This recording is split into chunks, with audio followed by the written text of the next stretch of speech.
Good evening and salutations, my Jace fans. By the way, the date was amazing, and can't wait for the next one.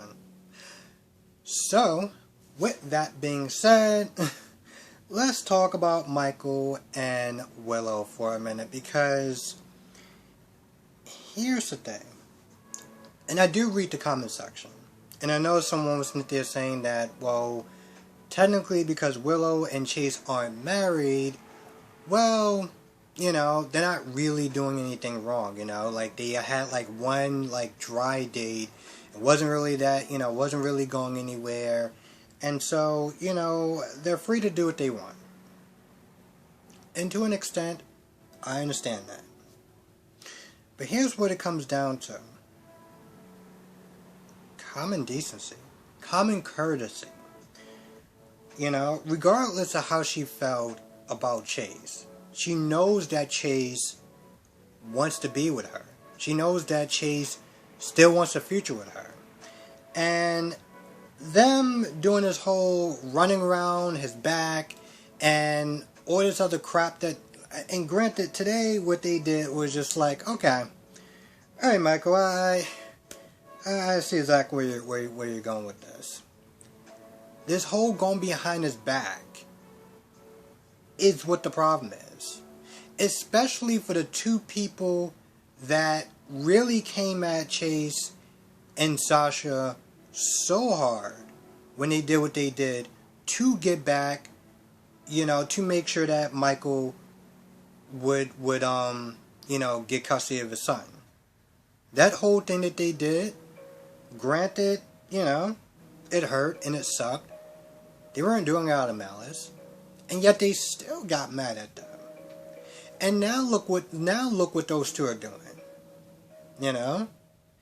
After they practically were, and Willow was with Maxie for some odd reason, and I'm not gonna lie, I really don't understand why both of them were actually in the room. I know that Michael and Maxie are friends or related or something, but I kind of was just like, so why are you actually in a room for? Like, what are you doing?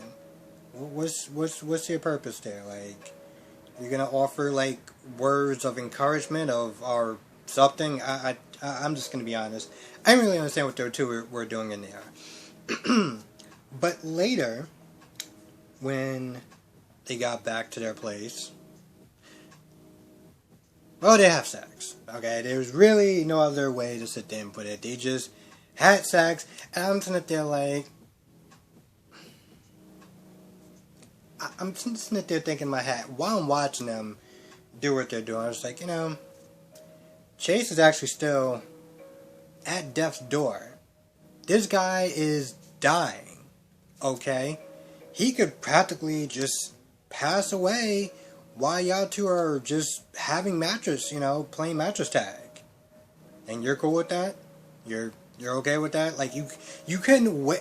I feel like if anything is gonna put me off in the mood to do that, it's definitely knowing somebody else is in the hospital. That's definitely gonna sit there and just kind of put a damper on whatever hormones I'm sitting there feeling.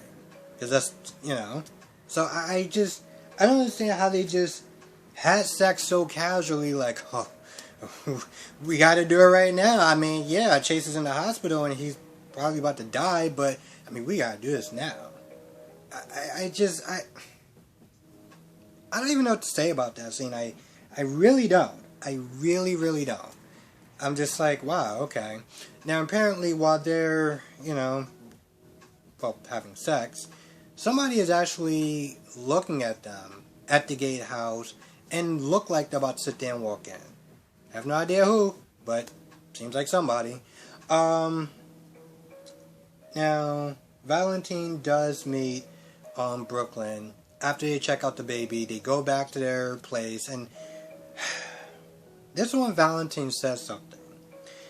And it made me sit there and think, even before Maxie and her whole situation about what Brooklyn was going to be doing. When Valentin was like, Charlotte's going to sit there and fall in love with her sister just as much as I will. And I'm like, Brooklyn, did you actually think about that when you were coming up with this scheme of getting back the stocks and everything like that? Did you sit there and think that not only would it hurt Valentin, but it's going to sit there and wind up affecting this child as well? Did that even come into mind, or you just didn't even care? Because I know just how Brooklyn is. Brooklyn does something and thinks about the consequences whenever. But apparently she doesn't sit there and think about the collateral damage. And it's not just him, it's his daughter. Who, by the way, already didn't even like the idea of having another sibling. But you're going to sit there and have that bond and just be like, oh, by the way, nope, I just did it for the LQ stocks. Now, granted, she's doing this also to protect Maxie's baby from Peter. Which, apparently, I don't think he's even alive anymore, but whatever. But, with that being said, there's still going to be some collateral damage. And, it sucks for Valentin. Listen, Valentin isn't an angel. He's done some stuff. He's done some stuff. Okay? But I don't think that he deserves what's going to wind up happening to him. I don't think he deserves that. And damn sure not his child. So that's just going to suck all around. Now let's get to this whole Laura hostage situation. First of all, Cyrus is just cracking. Okay? He is buckling under the pressure. He's cracking. And I'm just sitting there thinking, once again, Cyrus, you really shouldn't be in this situation. You really shouldn't be, even if you found yourself in this situation, which I don't think you should have been in. You're supposed to be this big mob boss. You're running around the room, you're panicking, you're sweating, you're doing all this, that, and the third. I'm just sitting there thinking, well, you have a cell phone, right? You have men, right? You claim you don't want to go back to prison.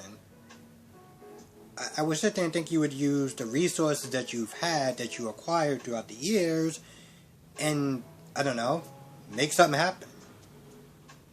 I mean, listen, the scene played out the way it played out because, well, plot. And I'm also sitting there thinking, well, the last time you was in jail, you were still running stuff. You talk about you don't want to go back to jail, and I get that. But with all this power and everything like that, you would sit there and think, all right, maybe I can sit there and buy my way out of jail.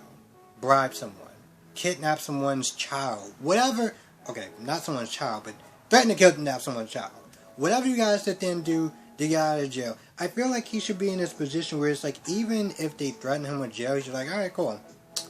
Yeah, I'll get out in 2 or 3 months, give or take, whenever my plan falls through. No, not him. He is just, well, I mean, he's cracking like a common criminal. Outside, we got Curtis. Now, Curtis is sitting there telling, Trina, like, alright, so I need you to sit there and tell me the lay of the land. What's the best way to sit there and get in this house? I'm like, Curtis? What are you doing? You don't have a badge and you don't have a gun, so what are you doing? But he gets in the house, and he actually pulls out a gun. And I'm like, well, I'm glad I was sitting down for this one. I was like, okay, so now you have a plan, you have a gun. Okay, alright. I mean, I was kind of against you going in there without a gun, but you have a gun, so alright, let's see how this is going to work out. And I'm going to be honest. He gets in there. Laura turns around. Cyrus sees him. And he tells him to put down the gun. He puts down the gun. He kicks it over to Cyrus. This is going to sound real dickish, but I always don't even want to sit there and say this, but there was a part of me that, I'm not going to lie, I laughed my ass off when he got shot. And I know that that's wrong. Okay? I know that that's wrong, but something about that was just like, bro, you probably shouldn't have been in there in the first place. Listen, his heart was in the right place, and what he did did ultimately wind up saving Laura, you know? Because the minute that Curtis got shot, Cyrus dropped his guard. And then Jordan came in there and shot Cyrus. Ended the whole thing. Cool. And it was Curtis that gave him the opening. So that's great. Okay? But something about the fact that once he came in there, it was just like, bro, they've been telling you not to go in there. Your wife was like, yo, this isn't a good idea. You're not a cop. You know, the city could be sued. You know, the police department could be sued. All sorts of reasons. Don't go in there. He goes in there and he gets shot. So part of me was just like, maybe it's just the fact that he just got shot. It was just like, yo, are you serious? Like, really? I couldn't but help sit there and think, this is exactly why everyone told you not to go in there. So there was a good part of me that did laugh for a good 20 seconds. But then the reality set in, and seeing him on the ground, being hurt and stuff like that, was like, okay, well, that kind of sucks. But with that being said, you know, Portia comes in there, takes a look at him, takes him to the hospital, and everyone's sitting there waiting to see how he's going to do. Another part of me that really did kind of laugh, because I knew that Curtis was going to be okay. Okay, I knew that Curtis was going to be okay. He wasn't going to be out for commission for long. And this brings me up to a perfectly good point. So, at some point, let's be honest, Portia and Curtis is going to be a thing. And Jordan is going to be pissed off. Jordan's going to be pissed off. And then I want to sit there and just kind of remind everyone. I mean, I know people probably watch this. But remember when Valerie was going out with Curtis? And then that whole thing ended? And then not that long after, Jordan was going out with Curtis. And Valerie was like, so were you just waiting until dusk settled, until we broke up or whatever? Like, you were just waiting for that opening? Like, she accused her of getting her out the way so she can have Curtis all to herself. So now with this whole thing, now with this whole Portia and Curtis hookup happened, and let's be honest, it's going to wind up happening, how's Jordan going to feel? Is Jordan going to sit there and come at Portia with the same energy that Valerie came at Jordan with? I'm not going to lie, they did Valerie's character so dirty. Like, she was so much of a non-factor after a while that they just wanted replacing her with somebody else. And then, well, the actress, I guess she was just kind of wasted on that show. Let's just be honest. But yeah, I'm just wondering, is that going to be the energy? You know? She's going to sit there and come at Portia with that same energy. That should be interesting. Jason's free, so that's cool. He's free.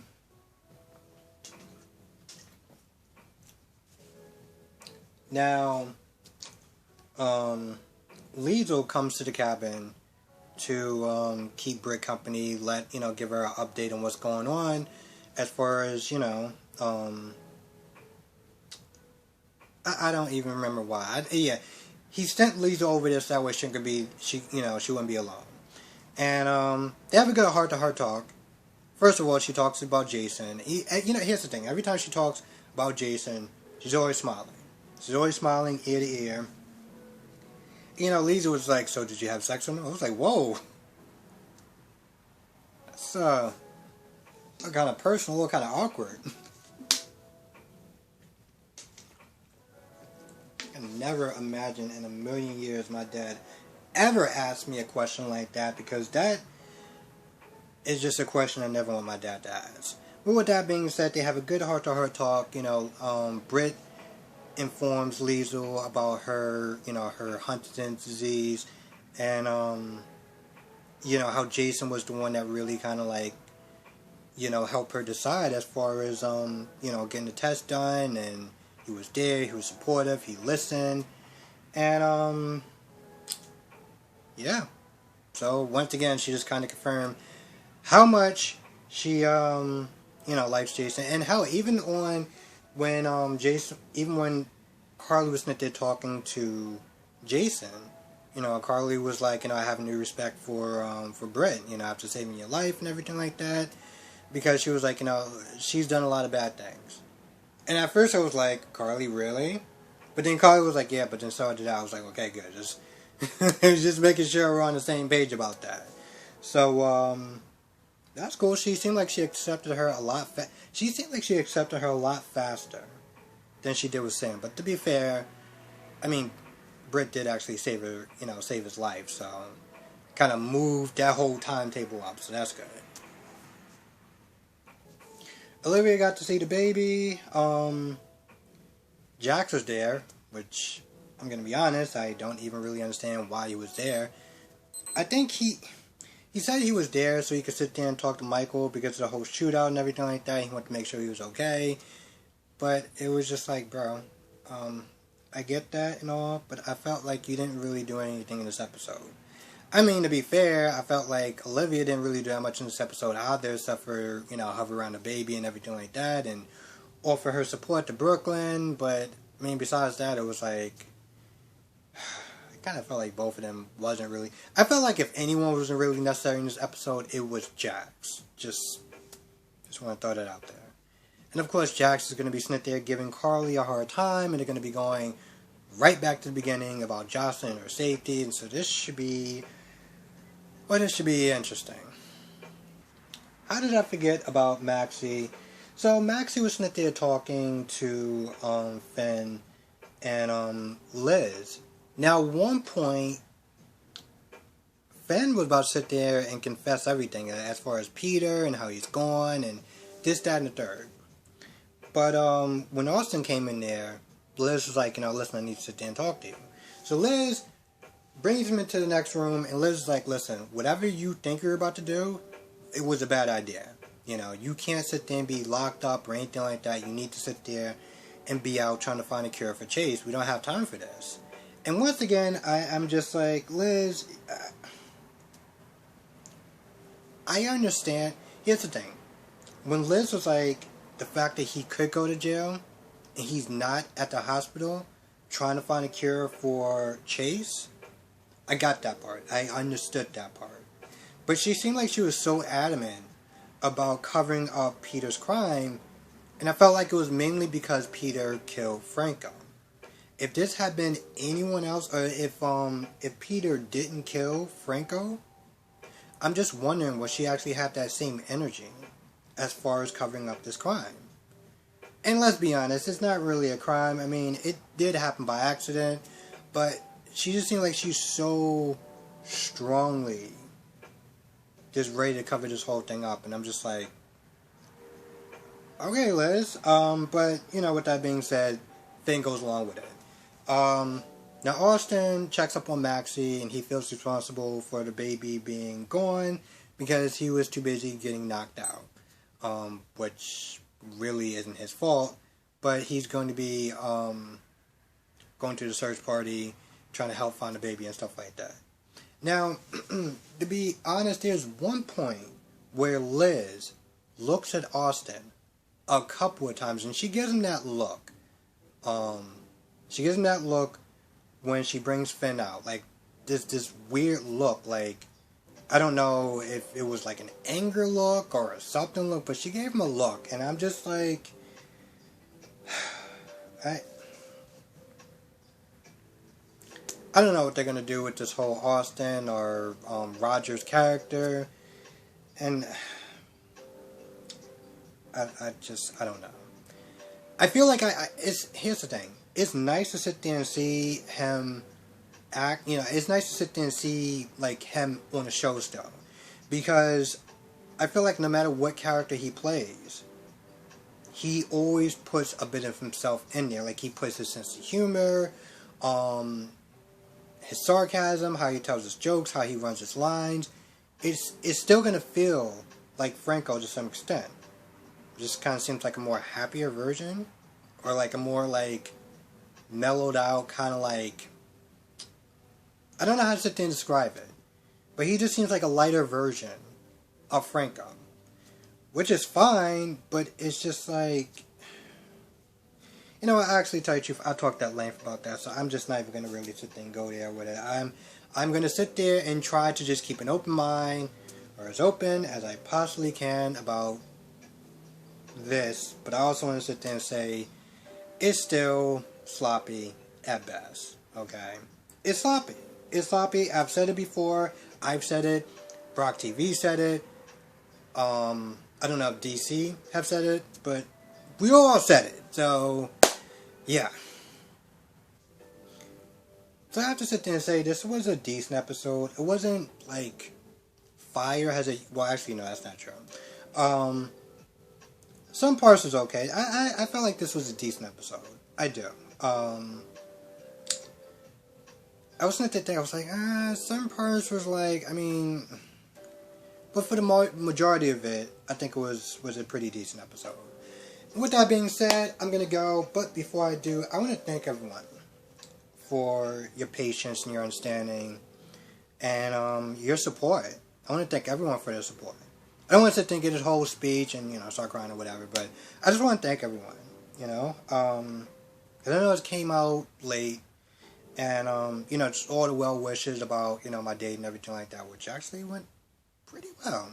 Despite the rain, it actually still went pretty well. Actually, tell you the truth, I'm going to sit there and say there's a certain part that actually did go actually better than expected because of the rain. I'm not going to get into details, but in a way it kind of just worked out. But yes, with that being said, I want to thank everyone for just being patient and stuff like that. I know this came out later than normal on a Friday, but I had a really good time. I also had a really good time doing this review, and with that being said, I'm going to go.